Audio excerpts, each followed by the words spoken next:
Good morning, ladies and gentlemen. Thank you for being with us this morning. I'm Steve Bizzle. I'm the sheriff here in Johnston County. Our district attorney, Jason Waller, is on my left. Chief Deputy Jeff Caldwell is on my right. And the CID investigator and the captain of the CID division, Don, is also on my left here. We just want to give you a recap of the situation we've been dealing with this week. On Monday night, October the 27th, just at around 10:09, we received a call into communication of an individual that identified himself as Wellington Delano Dickens III, who was living at 101 Springtooth Drive in Zebulon. Mr. Dickens stated he had killed 4 of his children, and pretty much they were in the trunk of his vehicle there in the garage at the home. And that his 3-year-old son was there with Mr. Dickens in the home at that time. Deputies responded, located Dickens and the 3-year-old son at the residence. DSS was called. The 3-year-old son was alive, and DSS took the son for medical evaluation, and I can share with you that he is safe. A preliminary investigation believed to be what was human bodies in the trunk of the vehicle located in the garage, as Dickens had earlier said. The victim appeared to have been deceased and in the trunk of that vehicle for some time. Detectives were called and a search warrant was obtained. Our investigation, folks, determined that 6-year-old Leah Dickens was the first child killed by her own father. And that death was believed to have occurred in May of 2025. Zoe Dickens, the second victim, was 9 years of age, and it is estimated that her death occurred in August of this year also. Wellington Dickens IV was his father's 3rd victim, being killed in late August or early September. The 4th victim was Dickens' stepson, Sean Brassfield, who was killed sometime in September as well. All the children in the home were apparently homeschooled. Investigators with the Johnston County Sheriff's Office, the State Bureau of Investigation, and the State Medical Examiner's Office are continuing this investigation. The bodies were removed from the trunk yesterday and are at the medical examiner's office for an autopsy. Wellington Delano Dickens III is charged with 4 counts of murder in the death of his daughter Leah, his daughter Zoe, his son Wellington Dickens IV, and the murder of his stepson Sean Brassfield.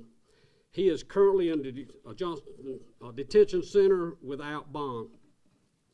Investigators also learned that Wellington's wife had died on April the 21st of 2024. On this date,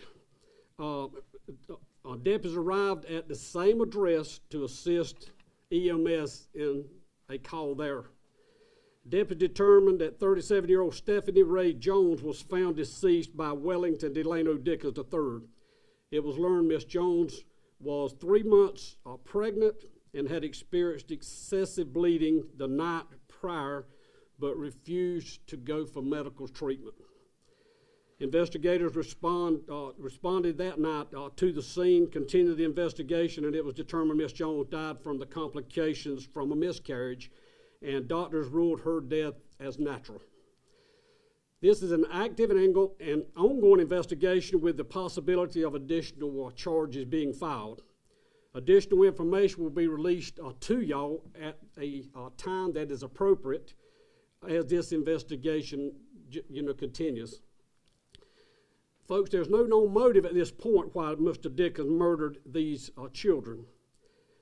But as the sheriff, as a father, and as a grandfather, I can stand here and say there's no reason for a father to murder his children. I do want to thank everyone that has assisted us on this case. SBI Director was on the scene yesterday morning himself. He assigned investigators at our request to assist us with the crime scene, which was tough.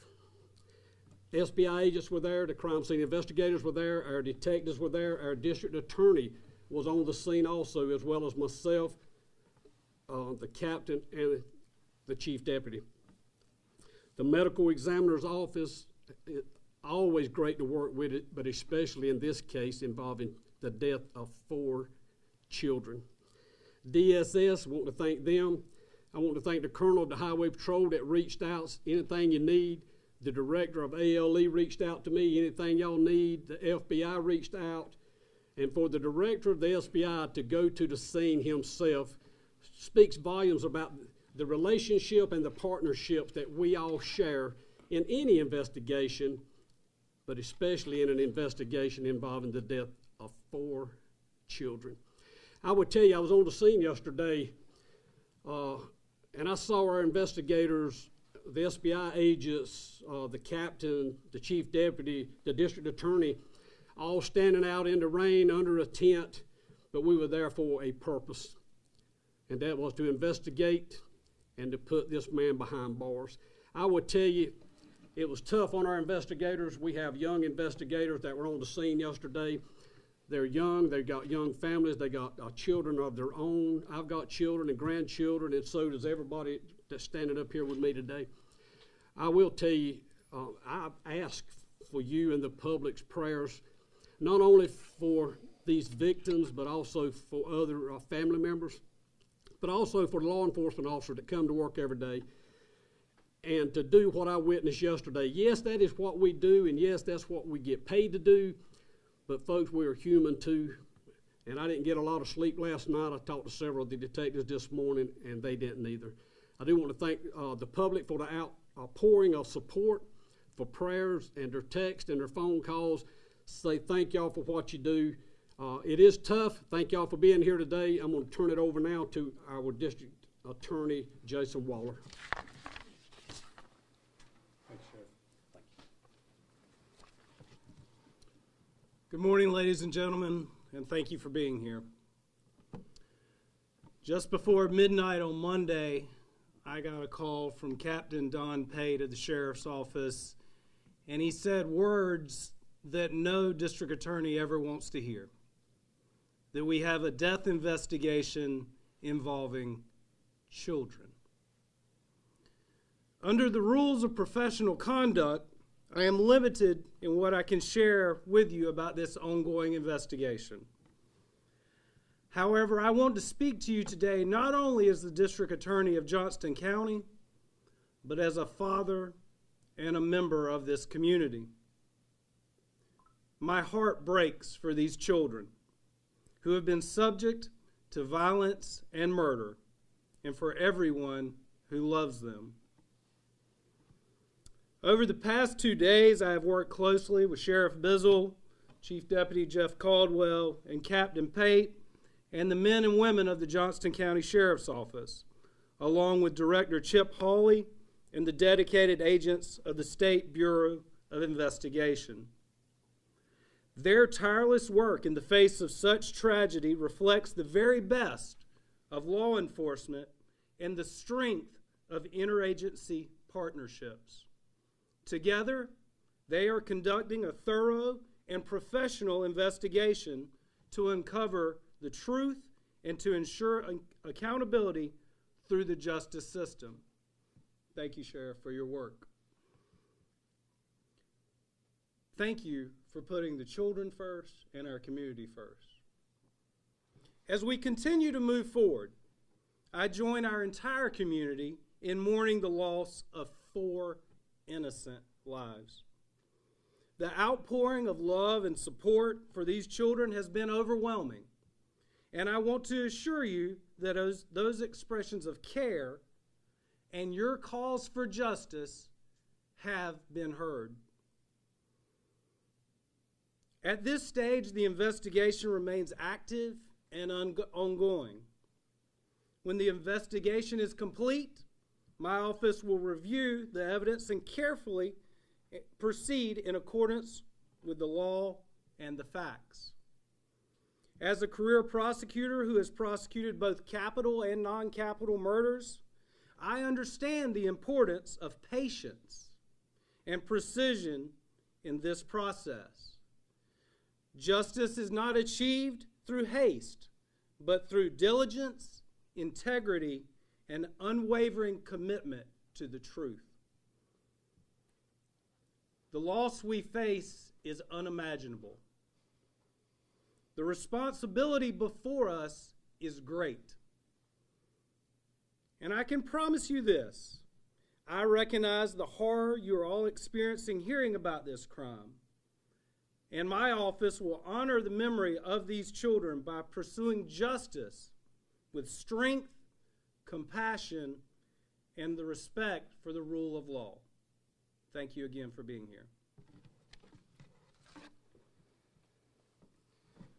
We're going to take a few of the questions if you've got some. As was both said by myself and the DA, this is an active, ongoing investigation, and we're kind of reluctant to say more than we've already said. If you've got a few questions, if we can assist you, we will. Are there any plans to exhume Mr. Dickens' wife's remains? Not at this point. DeJuan Hogar, WTVD. Yeah. You mentioned just the separation of dates for the deaths of these children. Were they all believed to be in the trunk at the time of their deaths, and were their bodies intact? I would tell you, due to the ongoing investigation, that's a good question, but I would tell you we're going to be holding that right now. Just more about the timing. Was that information that you learned from Mr. Dickens? That is information that we received from interviews. Yes. And based on the preliminary investigation, do you know the cause of death at this point? How he's accused? The medical examiner's office is going to assist us with that, and they have been great to work with too. And we understand Mr. Dickens did call 911. Do we know what led him to call 911? We're hearing reports that maybe he was being blackmailed of sorts, or. No, I think my personal opinion is something got to him, and he was just ready to give it up, ready to turn himself in, and pretty much called and said, I'm here with my little 3-year-old son. I killed my 4 children. Their bodies are in the trunk of the car. I'll be glad to go outside and wait for deputies. I'm not armed. I'm just ready to do what's right.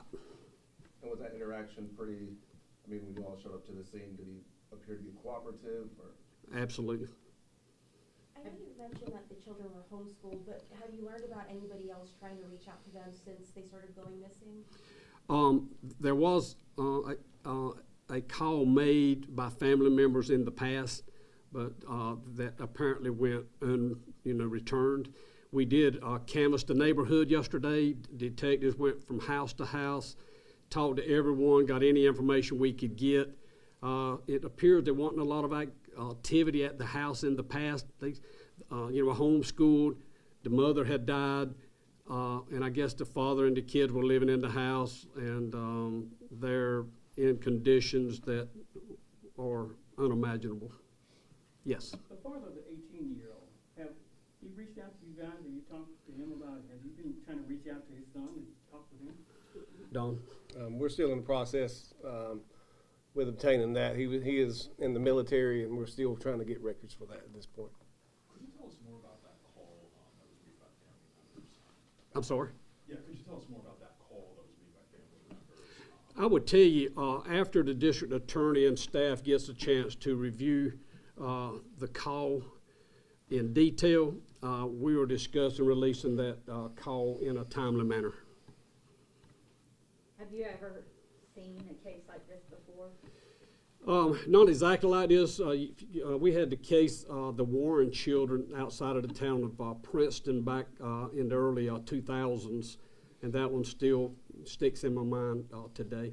But even that case, there was the death of 3 children.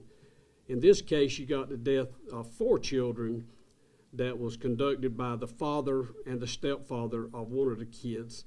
So, what father wants to kill their own kids, Just a sad day. And you mentioned the conditions of the home as well, just as a father, as a grandfather, when detectives first arrived to that home. How did it feel? What was your reaction to seeing that? Don, I'll let you speak to that. Upon arriving, there is an odor. There that was obvious of decay when we arrived. The conditions of the home were not well kept, but it wasn't too bad inside there. So that's kind of what we saw when we arrived. You can tell that some activities, criminal activities, happened inside the residence, not at the vehicle. What about the trunk when you saw that? We weren't able to tell a whole lot there just from time and just the process of death. So that's part we're just having to find out from the medical examiner through their assistance. Can you explain what you mean by there's evidence of criminal activity? We just had evidence where scenes have been attempted to be cleaned up inside. What happens now to the surviving child? DSS will have a process, and they will determine that. That will be something they will have in their control. Any idea as to how the deaths were able to be concealed for so long, and if DSS had any involvement with this family prior to just the other day with this youngest child? I can't speak to any process that DSS has been. I'm not aware of that, but I think they were just very secluded. They just stayed inside. Everybody we talked to, the family was not allowed, extended family were not allowed to come and see the children, and the neighbors said they never saw them come outside. And they were homeschooled, so they were just confined to that house. Jason, anything else you got to add? Again, thank y'all for being with us today. I know your hearts are broken like ours.